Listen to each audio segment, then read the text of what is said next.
Assalamualaikum warahmatullahi wabarakatuh. Alhamdulillah, Allahumma sholli ala nabiyyina Muhammad wa alihi amma ba'du. Saya berbaik dan berbahagia Bapak Ibu dan keluarga, jamaah sekalian yang dirahmati Allah. Alhamdulillah, kita merasa bahagia, kita merasa bersyukur walaupun cuacanya hujan, tapi Allah menggerakkan hati kita untuk tetap bersilaturahim. Ini merupakan kenikmatan yang sangat istimewa.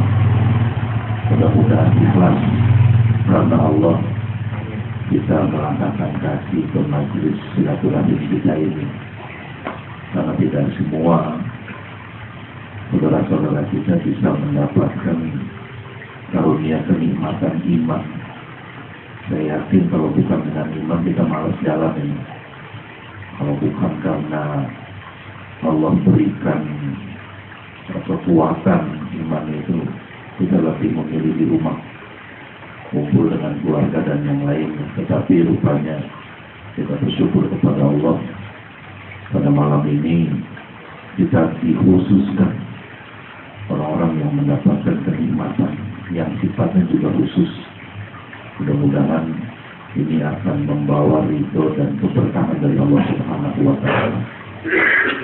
Salawat dan salam selalu dilimpahkan kepada Nabi Muhammad Rasulullah Sallallahu Alaihi Wasallam, kepada keluarganya, kepada sahabat-sahabatnya, mudah-mudahan kepada kita semua pengikutnya yang terus berusaha untuk istiqomah dalam menjalankan segala sunnah-sunnahnya.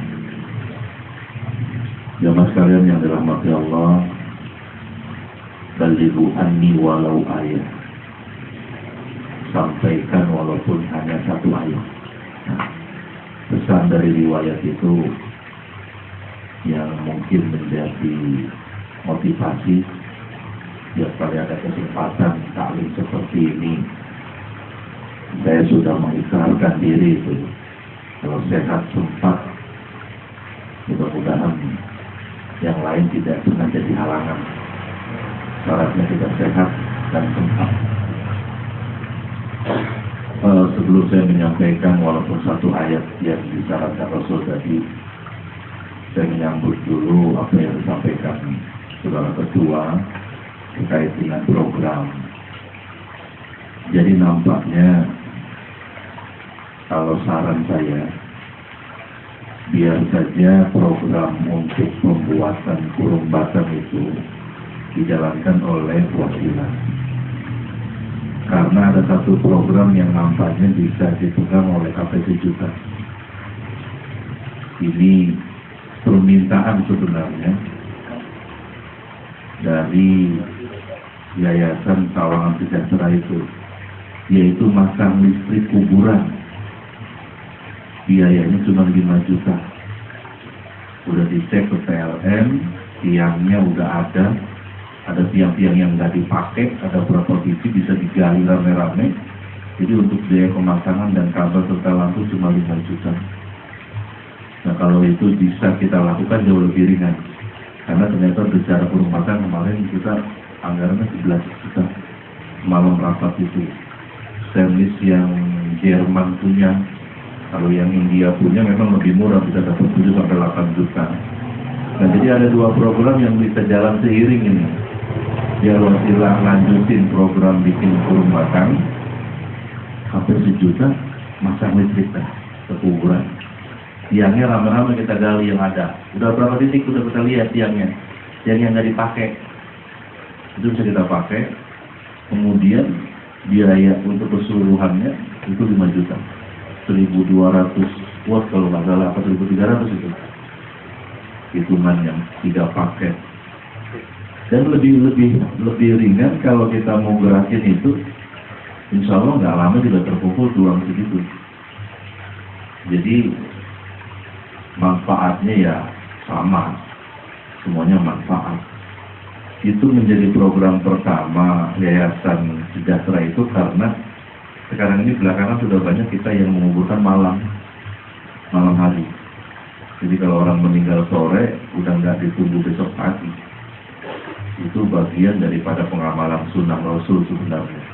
Nah, untuk lebih nyaman memakamkan malam hari, ya perlu ada penerangan itu. Nah, ini dilempar kepada kita. Saya dapat langsung dari ketuanya, yaitu Pak Effendi. Dilemparkan itu, karena program dia yang akan diserahkan oleh Yayasan sendiri mau bangun kantor dulu di lapangan. Jadi ini dilemparkan gitu. Nah, rasanya kalau kita rame-rame mau mampu itu dari duit 5 juta, jadi programnya program KP juta, bikin penerangan di makam kita yang bergerak jadinya itu. Jadi biar nanti Gunung Batang itu jadi program wasilah, kita bikin penerangan. Saya nambah satu, bikin banyak tanda arah kiblat di kuburan itu. Permanen tapi kita bikin pakai besi, sudah ke sana gitu pakai panah, karena kuburan banyak yang salah. Begitu kita terosek, ada yang madep ngidul itu orang kubur, tapi karena yang mengikuti jalanan setapak itu, salahnya di situ. Dia pikir itu jalan madep ngulon, padahal arahnya salah. Nah, kalau ada banyak kita tancepin arah kiblat di mana-mana itu, insya Allah orang nggak salah. Dan itu manfaat banget karena pengamalan sunnah Rasul.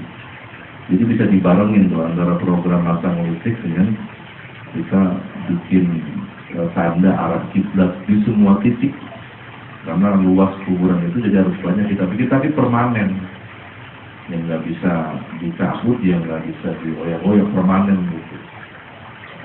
Kayaknya ini digulirkan menulis program ini lebih ringan biayanya, kalau kita gerakan sebentar aja dapat itu, dan insya Allah dapat itu dari potensi kita, atau kita menggali dari luar juga insya Allah akan meningkat.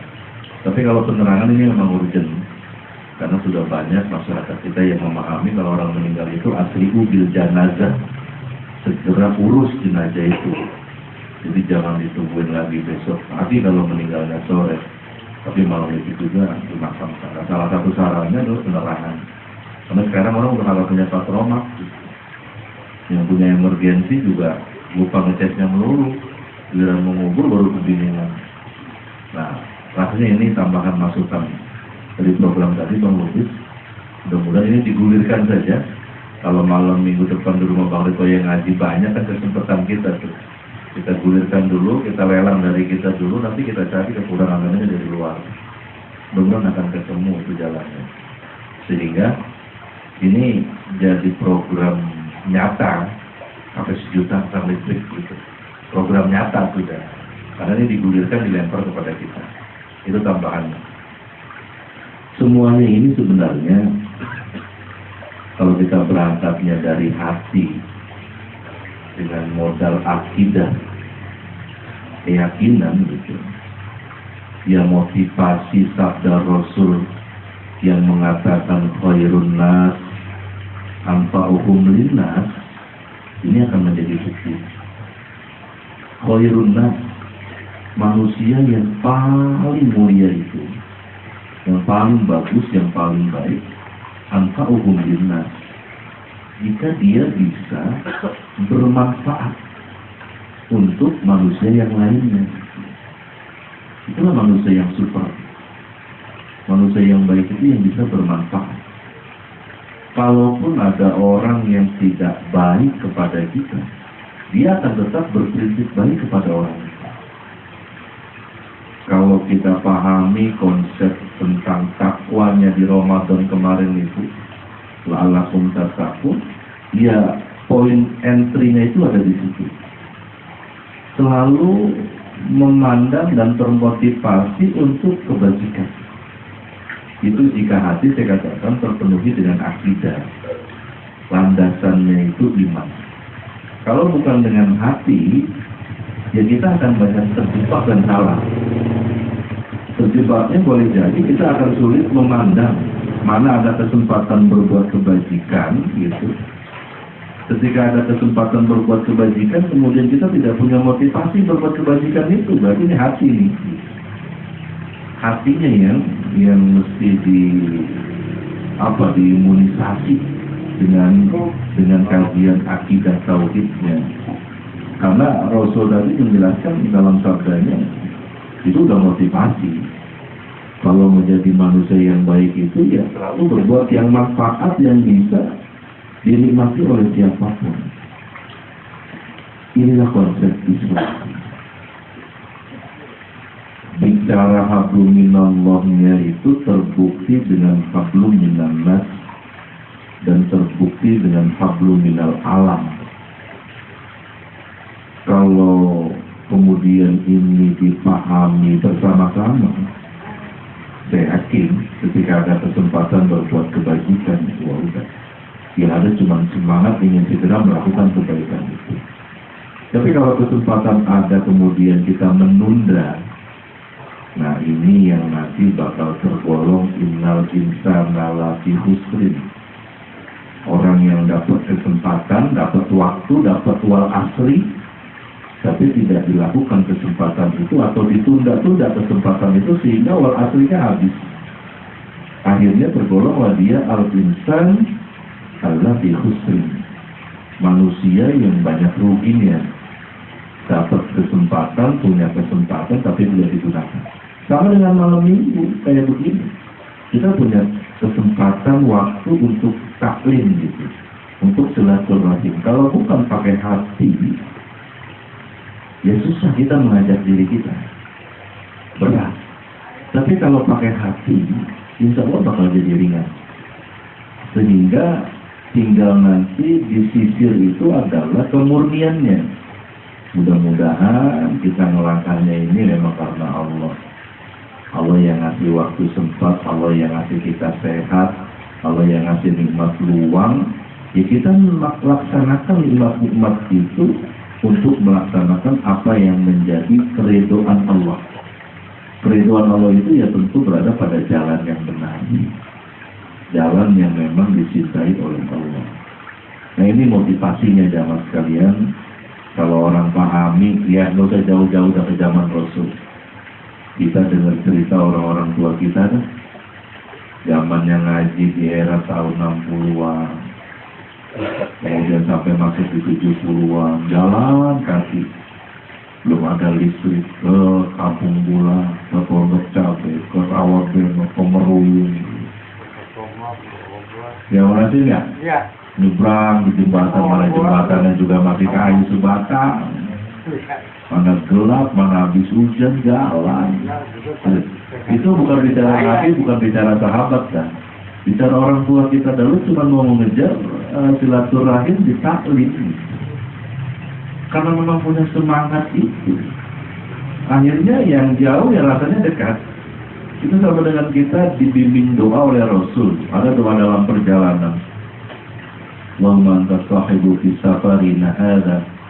Kemudian ada kalimat wal khalifatu fil ahli wal mali wal waladi dan seterusnya. Perjalanan kita jauh misalnya dari Sawangan mau ke Jawa Timur. Itu perjalanan yang memakan waktu berjam-jam atau berhari.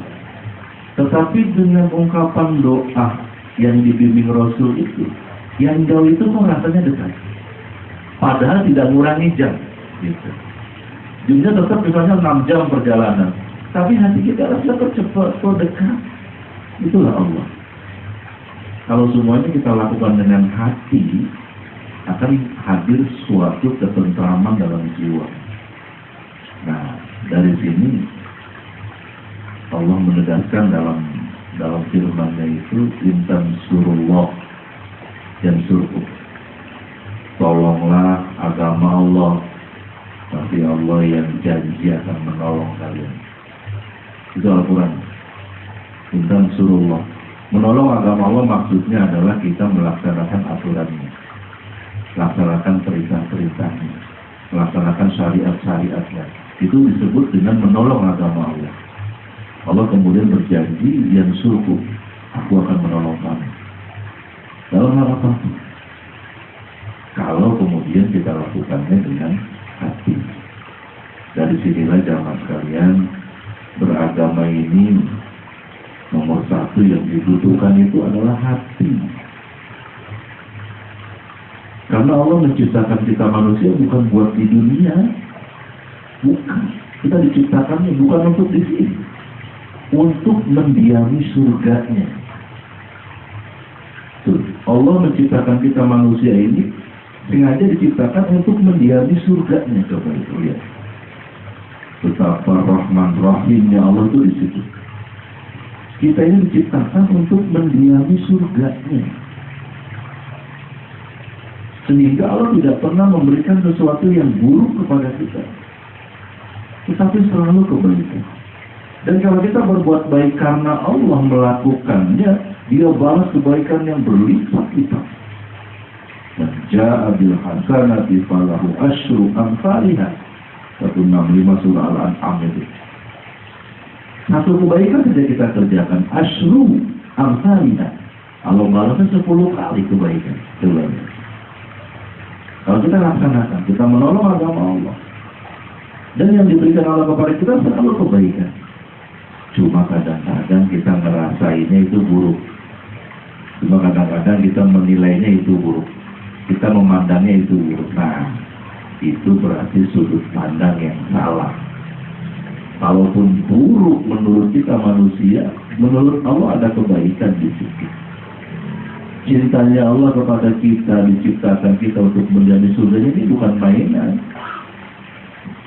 Ini sesuatu yang dipastikan. Karena cintanya Allah kepada kita itu selalu, tidak ada putusnya. Kalau cintanya putus, kita kagak dibagi oksigen lagi buat nafas besok. Matahari kagak lagi besok diterbitin. Tapi cintanya masih. Dia katanya kita banyak dosa, banyak salah, banyak alfa, banyak lalai dalam ibadah, tetap aja cintanya nggak putus sama kita. Itu cintanya Allah.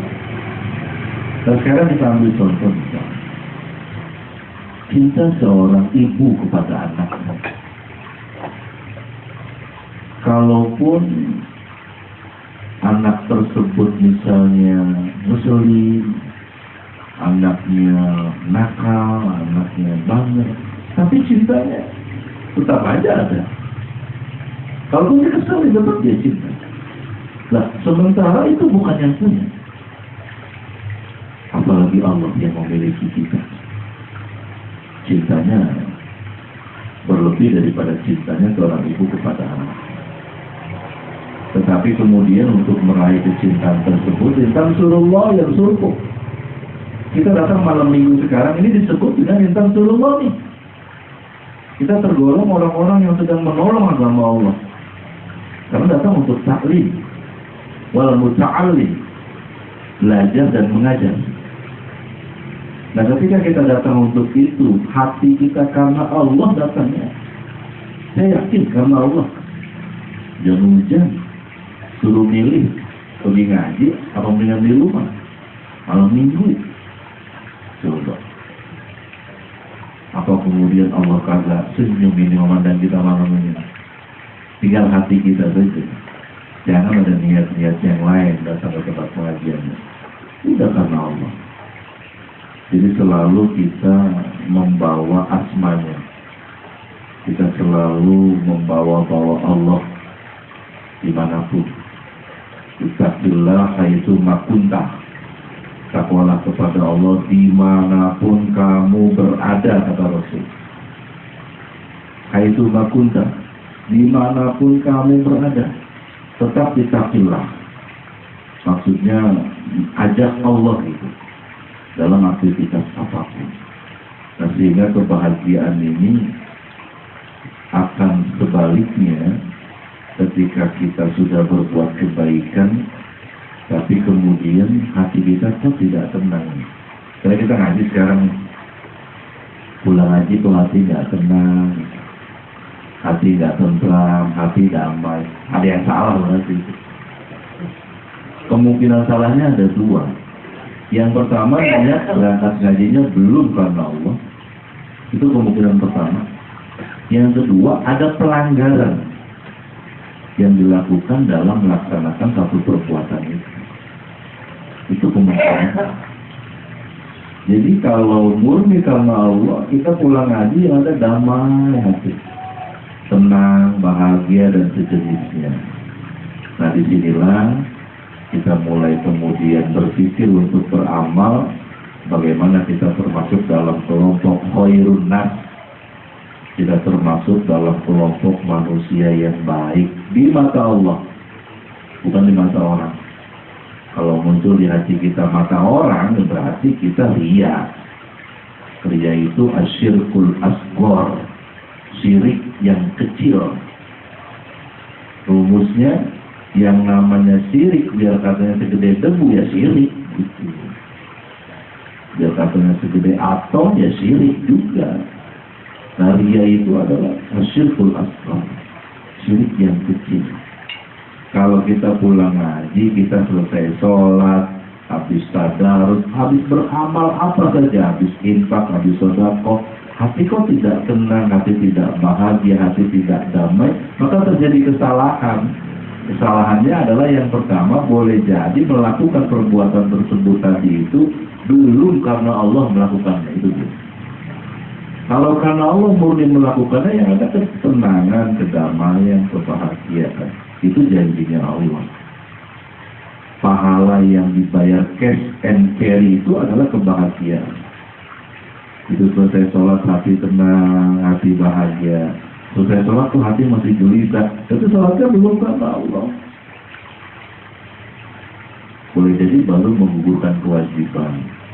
Atau ada karena yang lainnya. Nah, ini dia yang kemudian akan menghilangkan kebahagiaan itu. Nah, jamaah sekalian, sekali lagi kita bersyukur saja terus kepada Allah bahwa kita masih dapat nikmat kesempatan. Kalau waktu masih dikasih sama Allah luang, badan masih dikasih sehat, maka rumusnya adalah insan surullah yud. Kita tolong agama Allah dengan kesehatan kita.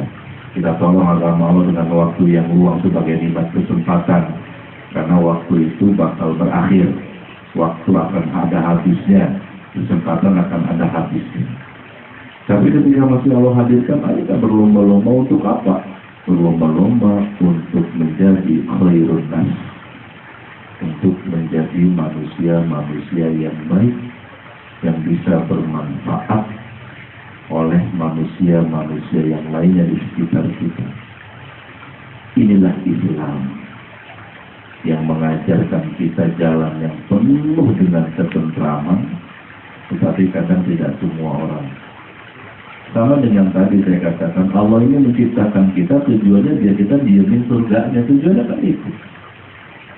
Begitu orang ditanya, mau menuju surganya Allah, semuanya bakal jawab sama, mau. Tapi cara Allah untuk memindahkan kita dari manusia yang banyak beban kepada surga yang tidak ada beban di dalamnya, cara Allah itu adalah dengan mematikan kita dari dunia ini. Di-stop dah, tinggal di dunia itu pindah alam. Nah, penyetopan itu nikmat yang besar. Karena semakin mendekatkan kita untuk sampai pada tujuan Allah menjadikan kita itu sebagai penghuni surganya. Kalau kemudian kita sudah ditentukan Allah untuk menghuni surganya, ya mesti kita tinggalkan ini dunia. Kalau ditanya sekali lagi, siapa orang yang mau ke surga, semuanya akan jawab sama. Semua pengen. Tapi jembatan menujunya mesti lewat pintu yang namanya kematian. Ke surganya pengen, tapi emang mati kalau ada orang pengen. Gitu dia. Akhirnya ada ketemu jalur. Di situ kalau kita pahami secara akidah, yang muncul la khaufun 'alaihim wa lahum yahzanun. Tidak ada lagi kekhawatiran, kecemasan, was-was. Yahzanun la tahzan, dan tidak ada lagi kesedihan. Kenapa? Karena memandangnya dengan hati. Nah, dari sinilah apapun aktivitas kita, kerjaan kita, perbuatan yang sedang kita lakukan itu tujuan dan muaranya adalah Allah Subhanahu wa Ta'ala. Kalau bukan Allah jadi tujuan kita, ya kita nggak dapat apa-apa. Tetap saja hati masih gelisah, hati kita masih kemudian tidak tenang, belum menemukan kebahagiaan yang hakiki, cuma gara-gara salah sudut pandang. Kalau dengan hati memandangnya, maka kita lakukan ini semuanya hanya Allah, untuk Allah, tidak yang lainnya. Mudah-mudahan sekali lagi jamaah sekalian, kita ini tergolong yang khairun nas, tergolong manusia-manusia yang baik, yang dihadirkan Allah di antara manusia yang lainnya, dan kita bisa membawa manfaat untuk manusia yang lainnya. Nilai manfaat itulah kelak yang nanti akan menjadi sahabat hakiki kita. Nilai manfaat itulah kemudian yang nanti akan menghantarkan pada ketenangan, kedamaian, dan kebahagiaan. Inilah Islam yang selalu mendorong kita untuk bahagia, tapi tidak semuanya orang mau jalanin. Tawarannya selalu untuk kebahagiaan, yang Al-Quran dan hadis itu, tapi tidak semua orang mau menjalaninya secara langsung. Banyak yang menunda, ada kesempatan tapi ditunda-tunda, akhirnya itu akan kehilangan walaupun, dan akan tergolong al-insan alladzi khusir, manusia yang senantiasa berada dalam kerugian. Nah, oleh karenanya, jemaah sekalian, ini sebagai sebuah pengantar yang mudah-mudahan bisa menjadi motivasi buat kita sekalian. Tujuannya cuma satu, untuk bisa sampai kepada derajat takabur itu ya pakai proses. Proses salah satunya adalah dengan kajian di majelis-majelis ilmu seperti ini. Walaupun tidak formal, tidak resmi, namun masih bisa ada kebajikan yang manfaat yang bisa kita laksanakan dari pertemuan malam minggu ini. Mudah-mudahan pada malam minggu yang akan datang Allah masih tetap berikan kesehatan kepada kita semuanya. Allah berikan nikmat kesempatan sehingga kita bisa kembali bersilaturahim, dan sedikit-sedikit gitu kita membenahi diri kita dengan apa yang dimaui oleh Allah dan Rasul-Nya. Malam yang akan datang di rumah Bang Victor, sehubungan beliau akan menikahkan putranya pada hari Minggu, ya malam minggunya kita ngaji. Sampai Bang Victor undang tetangga juga nanti itu buat pengajian ya Bang. Tetangga, saudara diundang sekalian. Itu bagian daripada ikan surullah. Demikian, subhanakallahumma wa bihamdika, asyhadu an la ilaha illa anta, astaghfiruka wa atubu ilaika. Subhanallah wa ni'mal wakil, ni'mal maula wa ni'man nasir, la haula wa la quwwata illa billahil aliyyil azim. Nasrun minallah wa fathun qarib. Wassalamualaikum warahmatullahi wabarakatuh.